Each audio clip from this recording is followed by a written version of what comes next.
El príncipe cautivo 1 de C.S. Pacat. Capítulo 11. Damen solo conocía una salida segura, por el patio de la arena de entrenamiento del primer piso. Se obligó a caminar con calma y determinación, como a un sirviente al que han enviado a hacer una tarea para su amo. Su mente estaba llena de imágenes de gargantas degolladas, luchas cuerpo a cuerpo y puñales cercanos. Apartó todas ellas y, en lugar de eso, pensó en su trayecto por el palacio. El pasaje estaba vacío al principio. Pasar junto a su propia habitación fue extraño. Desde el momento en que lo trasladaron allí, le sorprendió lo cerca que estaba del cuarto de Laurent, en el interior de los propios aposentos del príncipe. Las puertas estaban ligeramente entreabiertas, como las habían dejado los 3 hombres que ahora yacían muertos. El lugar parecía vacío y pecaminoso. Por algún instinto, tal vez el de esconder las señales que revelasen su huida, Damen se detuvo para cerrar las puertas. Cuando se volvió, había alguien observándolo. Nikaise estaba de pie en mitad del pasillo, como si se hubiese detenido repentinamente de camino al dormitorio de Laurent. En algún lugar a lo lejos, la voluntad de reírse acompañó a una oleada de pánico tensa y ridícula. Si Nikaise llegaba hasta allí, si daba la voz de alarma, Damen se habría preparado para luchar contra hombres, no contra niñitos con vaporosas batas de seda encima de camisones. «¿Qué haces aquí?», preguntó Damen, ya que uno de ellos iba a hacerlo. «Estaba durmiendo. Alguien vino y nos despertó. Han informado al regente de que ha habido un ataque», dijo Nikaise. «Nos», pensó Damen, repugnado. Nikaise dio un paso al frente. A Damen le dio un vuelco el estómago. Entonces se dirigió al centro del corredor, bloqueando el camino del chico. Se sintió absurdo. «Ha ordenado que todo el mundo saliera de sus aposentos», contestó Damen. «Yo no intentaría verlo». «¿Por qué no?», cuestionó Nikaise. Miró más allá de Damen en dirección a la habitación de Laurent. «¿Qué ha pasado? ¿Está bien?». Damen pensó en el argumento más disuasorio que podía inventar. «Está de mal humor», respondió brevemente. Por lo menos era preciso. «Ah», musitó Nikaise, y luego añadió: «No me importa, solo quería...». Pero entonces se sumió en un extraño silencio y miró fijamente a Damen sin tratar de continuar su camino. ¿Qué hacía allí? Cada momento que Damen pasaba con Nikaise era un momento en que Laurent podía salir de sus aposentos o la guardia podía regresar. Sintió cómo aquellos segundos de su vida se desvanecían. Nikaise empinó la nariz y anunció: «No importa, me vuelvo a la cama». Pero permaneció allí, quieto, con sus rizos castaños y sus ojos azules. La luz de las escasas antorchas que había en el lugar iluminaban a la perfección todo su rostro. «¿Sí? Continúa», dijo Damen. Más silencio. Era evidente que Nikaise tenía algo en mente y que no se iría hasta que lo dijera. Finalmente añadió: «No le digas que he venido». «No lo haré», contestó Damen, siendo absolutamente honesto. Una vez fuera de palacio, no pretendía ver a Laurent nunca más. Más silencio. La frente lisa de Nikaise se frunció. Finalmente se volvió y desapareció por el pasillo. Entonces: «¡Tú!», ordenó el jefe de la guardia. «¡Detente!». Damen se detuvo. Laurent había ordenado que sus aposentos quedaran vacíos, pero había llegado al perímetro y encaró al guardia del regente. Entonces dijo con toda la calma posible: «El príncipe me ha enviado a buscar a 2 hombres de su propia guardia. Supongo que no han sido avisados». Muchas cosas podían salir mal. Aunque no lo detuviesen, podían enviar a una escolta para acompañarlo. ¿Bastaba solo una leve desconfianza? El guardia comentó: «Nuestras órdenes son que nadie entra y nadie sale». «Puedes decirle eso al príncipe», contestó Damen, «después de informarle de que has dejado pasar a la mascota del regente». Aquellas palabras resultaron una leve reacción. Invocar el mal humor de Laurent era una especie de llave mágica que abría las puertas más inexpugnables. «Continúa», respondió el guardia. Damen asintió con la cabeza y echó a andar a un ritmo normal. Notó los ojos de los guardias fijos en su espalda. No podía relajarse, incluso cuando se perdió de vista. Era consciente en todo momento de la actividad del palacio a su alrededor mientras caminaba. Pasó junto a 2 sirvientes, que lo ignoraron. Rezó para que el área de entrenamiento estuviese como la recordaba, aislada, sin guardias y vacía. Así era. Sintió una oleada de alivio al ver el lugar, con equipamiento antiguo y serrín esparcido por el suelo. En el centro estaba la cruz, un bulto oscuro y sólido. Damen rechazaba la idea de acercarse a ella y su instinto le hizo rodear la periferia de la sala en lugar de atravesarla directamente.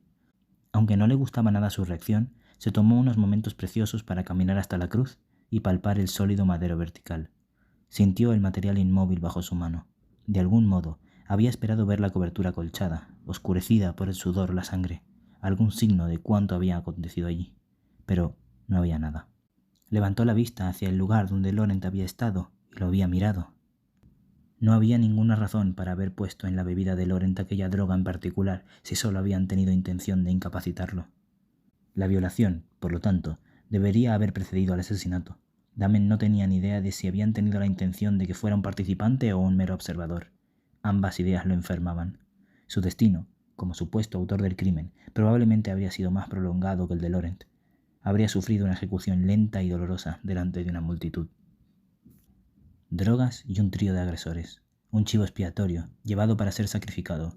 Un sirviente corriendo para informar a la guardia del regente en el momento exacto. Era un plan elaborado, que había salido mal por un fallo al prever la reacción del propio Damen, y por haber subestimado la voluntad diamantina de Laurent para aguantar los efectos de la droga, y por ser demasiado elaborado, pero ese era un fallo normal en la mente bereciana. Damen se dijo a sí mismo que la situación actual de Laurent no era tan terrible. En una corte como aquella, el príncipe podría llamar simplemente a una mascota para aliviarlo. Si no lo hacía, era por pura terquedad. Y no tenía tiempo para eso. Damen se alejó de la cruz. En los laterales del área de entrenamiento, cerca de uno de los bancos, había algunas piezas de diferentes armaduras y algunas vestimentas viejas y abandonadas. Se alegró de que estuvieran allí, tal y como recordaba, porque fuera de palacio no pasaría desapercibido con las delicadas prendas de esclavo que vestía. Gracias a su detallada instrucción en los baños, estaba familiarizado con la estúpida idiosincrasia de la indumentaria bereciana y podía vestirse rápidamente. Los pantalones eran muy viejos y el tejido beige estaba gastado en algunas zonas, pero le entraban. Lo que los prendía eran dos largas y delgadas tiras de cuero blando. Miró hacia abajo mientras las ataba y apretaba apresuradamente. Servían tanto para cerrar la apertura en forma de V como para crear un trenzado decorativo delante. La camisa no le entraba, pero dado que estaba en un estado todavía peor de conservación que los pantalones, con una costura de una de las mangas que se abría a lo largo de la juntura de la manga y el hombro, le resultó fácil arrancarlas rápidamente y rasgar el cuello hasta que le cupiese. Por lo demás, era bastante holgada. Cubriría las reveladoras cicatrices de su espalda. Se deshizo de sus prendas esclavo y las escondió detrás del banco, donde no quedaban a la vista. Las piezas de la armadura eran todas inútiles. Estas consistían en un yelmo, una coraza oxidada, una única hombrera y algunos cinturones y hebillas. Un brazalete de cuero habría ayudado a ocultar sus esposas de oro. Era una pena que no hubiera ninguno. Era una pena que no hubiera armas. No podía permitirse el lujo de buscar armamento. Ya había pasado demasiado tiempo. Se dirigió al tejado. El palacio no le facilitaba las cosas. No había una ruta sencilla hacia arriba que le permitiese descender de forma indolorosa a la primera planta. El patio estaba rodeado de edificios más altos que debían ser escalados. Aún así, tuvo suerte de que aquel no fuera el palacio de Ios ni cualquier fortaleza aquielense. Ios era una fortificación construida sobre los acantilados, diseñada para repeler a los intrusos. No había ningún camino hacia abajo que estuviera libre de guardias, salvo por un descenso brusco en vertical de piedra lisa blanca. El palacio bereciano, repleto de ornamentos, no daban gran importancia a la defensa. Los baluartes eran espirales curvas y decorativas innecesarias. Las cúpulas resbaladizas que esquivó serían una pesadilla en un ataque, pues ocultaban una parte del tejado de la otra. En una ocasión, Damen utilizó un matacán como asidero, pero parecía no tener ninguna función además de decorativa. Aquella era una residencia, no un fuerte ni un castillo construido para resistir el ataque de un ejército. Bere había participado en numerosas guerras, sus fronteras se habían trazado una y otra vez, pero durante 200 años no había habido ningún ejército extranjero en la capital. La antigua fortaleza defensiva de Chastillon había sido reemplazada y la corte se había mudado al norte, a este nuevo nido de placeres. Al primer sonido de voces se pegó bien contra un parapeto y pensó, son solo dos, a juzgar por el sonido de los pies y las voces. Que solo fueran dos significaba que todavía podía tener éxito, si lograba hacerlo en silencio, si no daban la voz de alarma. Se le aceleró el pulso. Sus voces parecían despreocupadas, como si estuvieran allí por alguna razón rutinaria en lugar de ser parte de un grupo de busca de un prisionero fugitivo. Damen esperó, tenso, y las voces se alejaron. La luna brillaba en lo alto del cielo. A la derecha, el río Serein lo orientó, al oeste. La ciudad estaba compuesta por una serie de formas oscuras con siluetas iluminadas por la luz de la luna. Tejados y aquilones escarpados, balcones y canalones que se encontraban unos con otros y formaban una confusión caótica en las sombras. Detrás de él había una extensa oscuridad que debían ser los grandes bosques septentrionales, y hacia el sur, hacia el sur, más allá de las formas oscuras de la ciudad, más allá de los montes ligeramente boscosos y las ricas provincias centrales de Bere, se encontraba la frontera, repleta de castillos de verdad. Ravenel, Fontaine, Marlas y después de la frontera, Delfa y su hogar. Su hogar. Su hogar, aunque el Aquielos que había dejado atrás no era el Aquielos al que regresaría. El reinado de su padre había terminado. Ahora era Castor quien, en ese momento, dormía en los aposentos reales con Yocaste a su lado, si aún no se había puesto de parto. La cintura de Yocaste crecía con el hijo de Castor que llevaba en sus entrañas. Respiró hondo para mantener la calma. Todavía tenía suerte. No oyó ningún sonido de alarma procedente del palacio. No había ninguna partida de búsqueda en el tejado ni en las calles. Nadie había advertido su fuga, y había un modo de descender, en caso de estar preparado para escalar. Le sentaría bien poner a prueba sus condiciones físicas, enfrentarse a un arduo desafío. Cuando llegó por primera vez a Bere, se encontraba en excelentes condiciones, y mantenerse en esa forma y listo para la lucha era algo en lo que había trabajado durante largas horas de confinamiento, en las que no había mucho más que hacer. Pero las diversas semanas de lenta recuperación de los latigazos se cobraron el precio. Luchar con 2 hombres de fuerza mediocre era una cosa, pero escalar una pared era algo completamente diferente. Una hazaña de vigor que exigía fuerza continua en los brazos y en los músculos de la espalda. Su espalda era su flaqueza, recién curada y no probada. No estaba seguro de cuánto esfuerzo continuo podría soportar antes de que su fuerza muscular cediera. Solo había un modo de averiguarlo. La noche proporcionaría un manto para el descenso. Sin embargo, no era un buen momento para moverse por las calles de una ciudad. Tal vez hubiese un toque de queda o tal vez fuera simplemente costumbre, pero las calles de Arles parecían vacías y silenciosas. Un hombre andando por la calle llamaría la atención.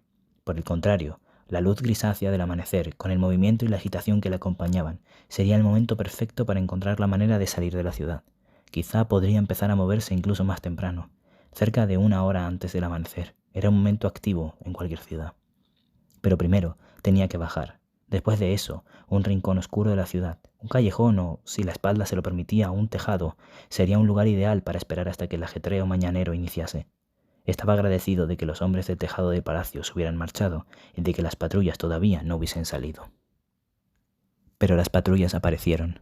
La guardia del regente salió del palacio montada y portando antorchas, solo unos minutos después de que los pies de Damen tocaran el suelo por primera vez.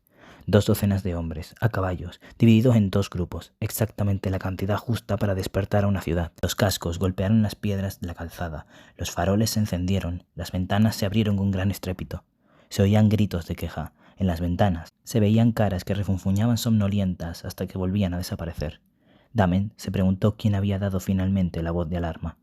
¿Habría atado cabos Nikaise? ¿Acaso Laurent había emergido del estupor causado por las drogas y había decidido que quería a su mascota de vuelta? ¿Había sido la guardia del regente? No importaba. Las patrullas habían salido, pero eran ruidosas y fáciles de evitar. No pasó mucho tiempo antes de que estuviera bien escondido en una azotea, oculto detrás de tejas escarpadas y una chimenea. Miró al cielo y calculó que tendría que esperar, tal vez, 1 hora más. La hora pasó. Una patrulla estaba fuera del alcance visual y auditivo. La otra estaba a unas calles de distancia, pero se retiraba. El amanecer empezaba a asomar por los laterales. El cielo ya no estaba completamente negro. Damen no podía permanecer donde estaba, agachado como una gárgola, esperando mientras la luz lo exponía lentamente como una cortina que se eleva sobre una escena inesperada. A su alrededor, la ciudad despertaba. Era hora de descender. El callejón estaba más oscuro que la azotea. Identificó varias puertas de diferentes formas, con la madera vieja y las cornisas de las piedras desmoronadas. Aparte de eso, por uno de los lados donde había una pila de desechos, no había salida. Optó por marcharse de allí. Una de las puertas se abrió. Olió una pizca de perfume y cerveza rancia. Había una mujer en la puerta. Tenía el cabello castaño y rizado, un rostro bonito, por lo que vislumbraba en la oscuridad, y pechos grandes parcialmente a la vista. Damen parpadeó. Detrás de ella apareció la figura imprecisa de un hombre, y, tras él, la luz cálida de unos faroles cubiertos de rojo, una atmósfera particular y sonidos ahogados inconfundibles. Un burdel. No había indicios de que lo fuera al mirar el exterior, ni siquiera la luz que se colase por las ventanas con póstigos. Pero, si ese acto era tabú social entre hombres y mujeres solteros, era comprensible que un burdel fuera discreto y estuviese oculto. El hombre no parecía sentir vergüenza por lo que había hecho. Salió del local levantándose los pantalones. Su pesado lenguaje corporal parecía el de alguien que acababa de ser saciado. Cuando vio a Damen, se detuvo y le ofreció una mirada territorial e impersonal. Entonces se detuvo de verdad y su expresión cambió. Y la suerte de Damen, que hasta entonces se había mantenido firme, lo abandonó rápidamente. «Déjame adivinar. Me he follado a uno de los tuyos, así que has venido aquí a follarte a una de las mías», dijo Govard. El sonido distante de los cascos en los adoquines fue seguido por las voces procedentes de la misma dirección, los gritos que habían despertado de forma desagradable a la ciudad una hora antes de lo esperado. «Oh», prosiguió lentamente, con la voz de alguien que llega finalmente a una conclusión, «eres tú la razón de que los guardias hayan salido de palacio». Damen evitó el primer golpe y el segundo. Mantuvo una distancia entre sus cuerpos, recordando los brazos de oso de Govard. La noche se estaba transformando en una pista de obstáculos, de desafíos extravagantes. Impedir un asesinato, escalar una pared, luchar contra Govard. ¿Qué más? La mujer, con una impresionante capacidad pulmonar y semidesnuda, abrió la boca y gritó. Después de eso, todo ocurrió muy deprisa. A 3 calles de distancia, los gritos y el chacoleteo de los cascos de la patrulla más cercana dieron media vuelta y continuaron en la dirección del chillido a toda máquina. La única oportunidad de Damen era que pasasen por la estrecha abertura del callejón. La mujer se dio cuenta de eso también y volvió a gritar. Luego se escondió en el burdel. La puerta dio un golpe al cerrarse. El callejón era estrecho y no podía albergar cómodamente a 3 caballos en fondo. Pero 2 eran suficientes. Además de caballos y antorchas, la patrulla tenía ballestas. No podía resistir a menos que quisiera suicidarse. A su lado, Govard parecía orgulloso. Tal vez no se había dado cuenta de que si el guardia disparaba a Damen, él también sería alcanzado. En algún lugar detrás de los 2 caballos, un hombre desmontó y se adelantó. Era el mismo guardia que estaba al mando de la guardia del regente en los aposentos de Laurent. Más petulancia. Por la expresión de su rostro, probar que estaba en lo cierto en relación a Damen lo complació extremadamente. «De rodillas», ordenó el soldado. ¿Lo matarían allí? De ser así, pelearía, aunque sabía cómo terminaría una lucha contra tantos hombres con ballestas. Detrás del soldado al mando, la boca del callejón estaba espetada como un pino con flechas de ballesta. Planeasen hacerlo o no, sin duda lo matarían allí si les daba una sola excusa razonable. Damen se arrodilló lentamente. Comenzaba a amanecer. El aire tenía esa cualidad inmóvil y traslúcida que acompaña el alba, e incluso en una ciudad. Miró a su alrededor. No era un callejón muy agradable. A los caballos más exigentes que los humanos que vivían allí no les gustaba el lugar. Suspiró. «Quedas arrestado por alta traición», dijo el soldado, «por haber tomado parte en la conspiración para asesinar al príncipe heredero. Tu vida ahora pertenece a la corona. Ha sido decisión del consejo». Había tentado a la suerte y la situación lo había llevado hasta allí. No sintió miedo, pero tenía una maraña de sensaciones entre las costillas. Sentía que lo habían tentado con la libertad y que ahora estaba más fuera de su alcance. Lo que más rabia le daba era que Laurent estuviera en lo cierto. «Átale las manos», dijo el soldado al mando, y lanzó un trozo de cuerda fina a Govard. Luego se apartó a un lado, con la espada al cuello de Damen, ofreciendo a los hombres a su alrededor una línea directa de tiro limpio con ballesta. «Muévete y morirás», añadió el soldado. Un resumen apropiado. Govard atrapó la cuerda. Si Damen iba a resistirse, tendría que hacerlo ahora, antes de que le atasen las manos. Sabía eso. Incluso aunque su mente, entrenada para luchar, veía la línea libre hasta las ballestas y los 12 hombres a caballo, pero no tenía ninguna táctica que pudiese causar más que una conmoción y una baja. Tal vez algunas bajas. El castigo por traición es la muerte. En los momentos previos a levantar la espada, antes de que Damen se moviera, antes de que el último y desesperado acto tuviera lugar en aquel inmundo callejón, hubo otro ruido de cascos. Damen se vio obligado a contener una risa de incredulidad al recordar a la segunda mitad de la patrulla, que llegaba ahora, haciendo un floreo innecesario. Lo cierto era que ni siquiera Castor había enviado a tantos hombres contra él. «¡Esperad!», llamó una voz, y a la luz del amanecer vio que los hombres que llegaban con sus caballos no vestían capas rojas de la guardia del regente, iban ataviados de azul y dorado. «Son los cachorros de la perra», dijo el soldado jefe con total desprecio. 3 guardias del príncipe habían obligado a sus caballos a atravesar el bloqueo improvisado hasta el interior del callejón abarrotado. Damen llegó a reconocer a 2 de ellos. Jord, al frente, en un bayo castrado, y detrás de él la figura de Ornant, más grande. «Tienes algo que nos pertenece», dijo Jord. «¿El traidor?», preguntó el soldado al mando. «No tenéis derechos aquí. Salid ahora y os dejaré volver pacíficamente». «No somos hombres de paz», contestó Jord. Su espada estaba desenvainada. «No nos marcharemos sin el esclavo». «¿Desafiaríais las órdenes del consejo?», preguntó el soldado de la guardia del regente. Este, a pie, quedó en la posición nada envidiable de enfrentarse a 3 jinetes. Era un pequeño callejón y George había sacado la espada. Detrás de él, los números de guardias rojos y azules eran prácticamente idénticos, pero el jefe de la guardia del regente no parecía intimidado. Desenvainar un arma contra la guardia del regente constituye un acto de traición. En respuesta, y con desprecio despreocupado, Orland sacó su espada. Al instante, el metal brilló entre las tropas. Las ballestas se tensaron a ambos lados. Nadie respiraba. George dijo: «El príncipe está ante el consejo. Tus órdenes son de hace una hora. Mata al esclavo y serás el próximo en perder la cabeza». «Eso es mentira», respondió el soldado al mando. George retiró algo de los pliegues de su uniforme y lo agitó. Era un medallón del consejero. Oscilaba en su cadena a la luz las antorchas. Emitían un fulgor dorado, como una estrella. Se hizo el silencio y George preguntó: «¿Quieres apostar?» «Debes ser un polvo sensacional», dijo Orland poco antes de empujar a Damen al interior de la sala de audiencias, donde Laurent estaba solo, frente al regente y el consejo. Era la misma escena que la última vez, con el regente en el trono y el consejo ataviado formalmente y dispuesto de una forma extraordinaria a su lado. La única excepción es que no había cortesanos apiñados en la sala, únicamente estaba Laurent, solo, encarándolos. De inmediato, Damen buscó al consejero que no llevaba su medallón. Era Herode. Otro empujón. Las rodillas de Damen alcanzaron la alfombra roja como las capas de la guardia del regente.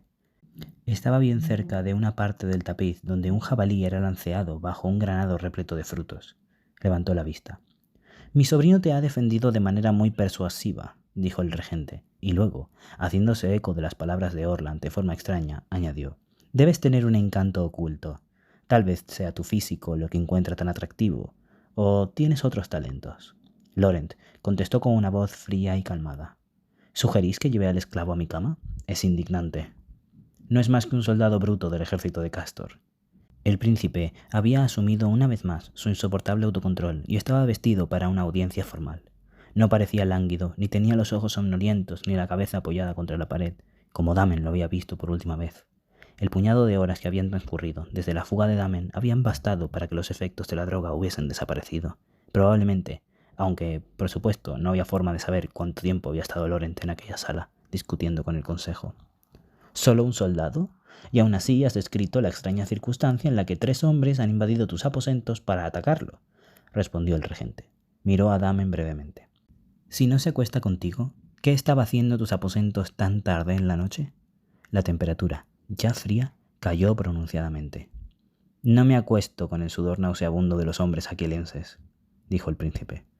«Laurent, si ha habido un ataque aquiliense contra tu persona que estás escondiendo por alguna razón, debemos descubrirlo y lo haremos. La pregunta es seria. Así como lo es mi respuesta. No sé cómo este interrogatorio ha llegado a mi cama. Pero, ¿puedo preguntar a dónde nos llevará después?» Los pesados pliegues de una túnica ceremonial envolvían el trono donde se sentaba el regente. Con la curva de un dedo acarició su barbuda mandíbula. Volvió a mirar a Damen antes de volver su atención a su sobrino. «No serías el primer joven en verse a merced del entusiasmo que desata una nueva pasión. La inexperiencia a menudo confunde la cama con el amor. El esclavo podría haberte convencido de que no nos mientas por él, aprovechando tu inocencia». «¿Aprovechando mi inocencia?», bufó Laurent. «Todos hemos visto que lo favoreces. Lo has sentado a tu lado en la mesa. Lo has alimentado de tus propias manos. De hecho, apenas se te ha visto sin él en los últimos días. Ayer lo maltraté. Hoy muero por caer en sus brazos. Preferiría que las acusaciones contra mí fuesen consistentes. Escoged una». «No necesito elegir una, sobrino. Tienes una gran variedad de vicios y la inconsistencia es el mayor de ellos». «Sí, al parecer he follado con mi enemigo, conspirado contra mis intereses futuros y planeado mi propio asesinato. Ardo en deseos de saber qué proezas realizaré a continuación». Solo con mirar a los consejeros se hacía evidente que aquella entrevista estaba durando demasiado. Los más viejos, arrancados de sus camas, mostraban señales de cansancio. «Aún así, el esclavo ha huido», contestó el regente. «¿Vamos a volver a eso?», espetó Laurent. «No me han agredido. Si 4 hombres armados me hubiesen atacado, ¿de verdad creéis que habría sobrevivido y matado a los 3 de ellos? El esclavo huyó por una razón no más espantosa que la de que es difícil y rebelde. Creo que he mencionado su naturaleza intratable ante vos antes. También elegisteis no creerme en esa ocasión. No es una cuestión de creer o no. Tu defensa del esclavo me incomoda. No es propio de ti. Hablas de una conexión fuera de lo común. Si te ha llevado a simpatizar con fuerzas ajenas a tu propio país, ¿simpatizar con Aquielos? La repulsa fría con la que Loren pronunció las palabras fue más persuasiva que cualquier explosión de indignación. Uno o dos consejeros se removieron en sus asientos. Herode dijo con torpeza: creo que difícilmente podría ser acusado de eso, no cuando su padre y su hermano... Nadie, lo interrumpió el príncipe, tiene más razones para oponerse a Aquielos que yo. Si el esclavo obsequiado por Cástor me hubiera atacado, sería motivo de guerra. Me haría muy feliz. Estoy aquí por una única razón: la verdad. ¿Lo habéis oído? No discutiré más. ¿El esclavo es inocente o es culpable? Decidid. Antes de que decidamos, contestó el regente, tendrás que responder a eso. Si tu oposición a Aquielos es auténtica, como tú afirmas, si no hay ninguna conclusión, ¿por qué te niegas continuamente a servir en la frontera de Delfeur? Creo que, si fueras tan leal como dices, tomarías tu espada, reunirías la escasa honra que todavía conservas y cumplirías con tu deber. Yo, empezó Laurent. El regente se recostó en el trono, extendió la palma de las manos sobre la oscura madera tallada de los brazos curvados y esperó. Yo no veo una razón para eso. Audin comentó: se contradice. Pero eso puede resolverse fácilmente, respondió Guion. Detrás de él hubo uno o dos murmullos de asentimiento. El consejero Herode asintió con la cabeza lentamente. Laurent recorrió con la mirada todos los miembros del consejo. Cualquiera que evaluase la situación en aquel momento habría visto cuán precaria era. Los consejeros desconfiaban de su argumento y estaban dispuestos a aceptar cualquier solución que ofreciera el regente, por artificial que pareciera. Laurent solo tenía dos opciones: recibir su censura por continuar con una discusión complicada envuelta en acusaciones y fracaso, o aceptar servir en la frontera y obtener lo que quería. Más que eso, era tarde, y siendo la naturaleza humana como era, si el príncipe no aceptaba la oferta de su tío, los consejeros podrían volverse contra él solo por alargar aquello todavía más, y además, la lealtad de Laurent estaba en duda ahora. Tenéis razón, tío. Evitar mis responsabilidades os ha llevado comprensiblemente a dudar de mi palabra. Iré a Delfeur y cumpliré con mi deber en la frontera. No me gusta la idea de que se cuestione mi lealtad. El regente extendió las manos en un gesto de satisfacción. Esa era la respuesta que debe complacer a todos, contestó el regente. Recibió la aprobación del consejo, 5 afirmaciones verbales una tras otra, después de lo cual miró a Damen y dijo: creo que podemos absolver al esclavo, sin más preguntas sobre lealtad. Me someto a vuestro juicio humildemente, tío, dijo Laurent, y al juicio del consejo. Liberad al esclavo, ordenó el regente. Damen sintió unas manos alrededor de sus muñecas que desataban la cuerda. Era Orland, que había permanecido detrás de él todo este tiempo. Sus movimientos fueron bruscos. Listo, está hecho. Ven, dijo el regente a Laurent, extendiendo su mano derecha. En el dedo meñique llevaba un anillo real de oro y coronado con una piedra roja, un rubí o un granate. Laurent se acercó y se arrodilló ante él elegantemente, con una única rótula tocando el suelo. Bésalo, dijo el regente, y el príncipe bajó la cabeza en obediencia para besar el anillo de su tío. Su lenguaje corporal reflejaba tranquilidad y respeto. La caída de su cabello dorado escondía su expresión. Sus labios tocaron el núcleo rojo y duro de la gema sin prisa y luego se apartaron. No se levantó. El regente lo miró. Al cabo de un momento, Damen vio que la mano del regente se alzaba de nuevo para descansar en el cabello de Laurent y acariciarlo con un afecto lento y familiar. Laurent permaneció absolutamente inmóvil, con la cabeza inclinada, mientras su tío le apartaba los finos hilos de oro del rostro con sus dedos anillados. Laurent, ¿por qué siempre tienes que desafiarme? Odio que estemos en desacuerdo y, aun así, me obligas a reprenderte. Pareces decidido a destruirlo todo a tu paso. Se te bendice con presentes y tú los derrochas. Recibes oportunidades y las desperdicias. Odio ver que has crecido y te has convertido en alguien así, cuando eras un muchacho tan adorable.